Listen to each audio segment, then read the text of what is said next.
Pour les deux derniers mouvements de la séance, je vais vous présenter deux séries de 100. Une pour les biceps, coude en arrière, et l'autre pour les triceps, coude à hauteur de tête. Alors, généralement, et de préférence, ce type de série doit être effectué sur poulie ou machine. Parce que c'est moins traumatisant que les charges libres. L'inconvénient, c'est que lorsqu'on a les coudes en arrière, pour le travail des biceps, le faire sur une poulie impose de travailler en unilatéral. Au contraire, là, les haltères sont plus pratiques lorsque on n'a pas trop de temps devant soi. Donc, on va lancer la vidéo parce qu'elle est quand même assez longue. Ça dure 5 minutes.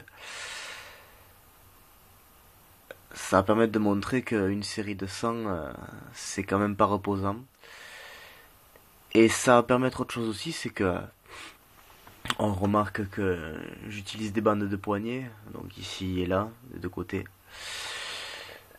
pour une série de 100. Donc, contrairement à ce qu'on a l'habitude d'entendre, le fait de les serrer, alors bien sûr il faut pas les serrer comme un gros bourrin, mais ça c'est valable pour les séries de 100 comme pour les autres séries. Mais ça n'enlève en rien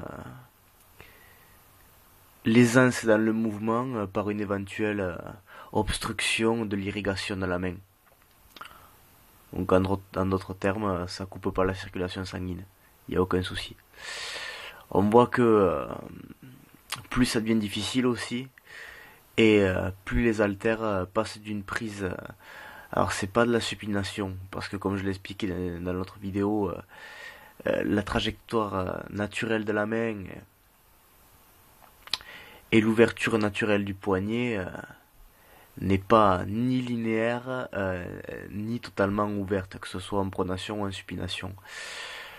Donc les haltères démarrent avec une position de semi-supination et terminent avec une prise neutre ou quasi neutre. Pourquoi? Parce que c'est une position dans laquelle le bras est le plus fort.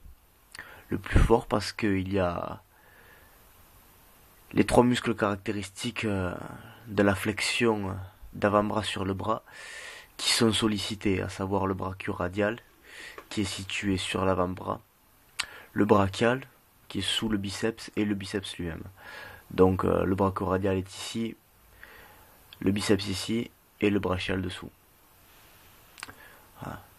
Donc on voit que là on est sur des séries de 5 répétitions avant de faire une pause.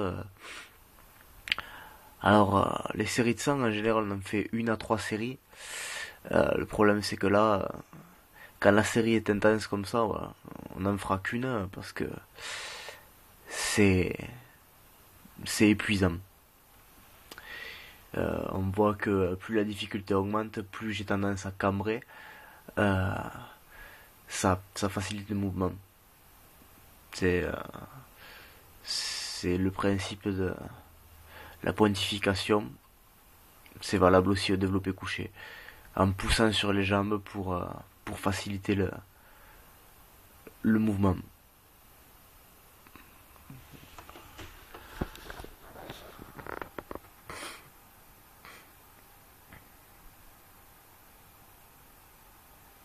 Donc, je pense pas avoir grand chose à rajouter.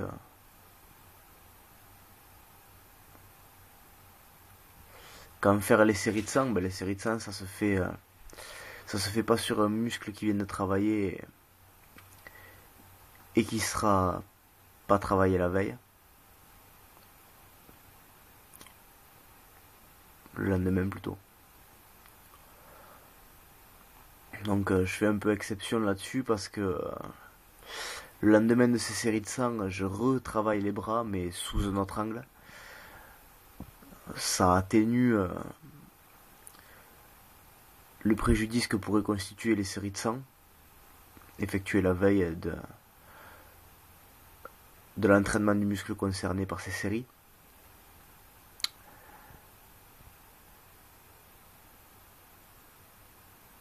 Et c'est pas dérangeant. Donc pour résumer, série de sang, c'est pas une série facile. Euh, Ça se fait pas sur un muscle qui vient de travailler. Ça se fait pas non plus sur un muscle qui se travaillera le lendemain. Mais ça constitue un des meilleurs moyens de récupérer de la séance de la veille. L'objectif, c'est de rechercher la plus grosse vascularisation possible et une forte brûlure de, du muscle sollicité. Donc on travaille sur les deux facteurs les moins traumatisants et les moins anabolisants de la croissance musculaire.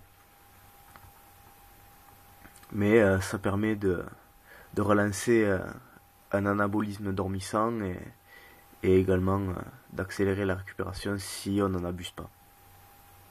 Voilà, donc là les haltères ont été relâchés sur le côté, mais en prise neutre. Ne jamais les relâcher en prise supination et je me suis permis de le faire